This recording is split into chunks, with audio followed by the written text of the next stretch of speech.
মধ্যপ্রাচ্যের কৌশলগত জলপথ হরমুজ প্রণালীতে সংযুক্ত আরব আমিরাতের দুটি তেলবাহী ট্যাংকারে ক্রুজ ক্ষেপণাস্ত্র হামলার ঘটনা ঘটেছে।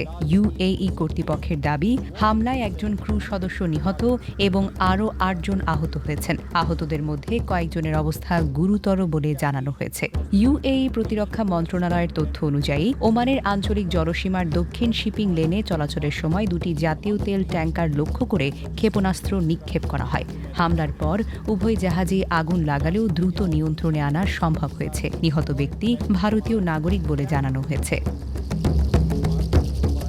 এ ঘটনায় ইরানকে দায়ী করেছে সংযুক্ত আরব আমিরাত। আবুধাবি বলছে, বাণিজ্যিক জাহাজে এই ধরনের হামলা আন্তর্জাতিক আইনের গুরুতর লঙ্ঘন এবং এর উপযুক্ত জবাব দেওয়ার অধিকার ইউএইর রয়েছে। অন্যদিকে ইরানের পক্ষ থেকেও হামলার দায় স্বীকার করে দাবি করা হয়েছে যে নির্দিষ্ট লক্ষ্যবস্তু বিবেচনা রেখেই অভিযান পরিচালনা করা হয়েছে। বিশ্বের অন্যতম গুরুত্বপূর্ণ জ্বালানি পরিবহন পথ হিসেবে পরিচিত হরমুজ প্রণালীতে এই হামলার পর আন্তর্জাতিক জ্বালানি বাজারে নতুন করে উদ্বেগ তৈরি হয়েছে। নিরাপত্তা ঝুঁকি বেড়ে যাওয়ায় বাণিজ্যিক জাহাজ চলাচল এবং বৈশ্বিক তেল সরবরাহ নিয়ে আশঙ্কা প্রকাশ করেছেন বিশ্লেষকরা।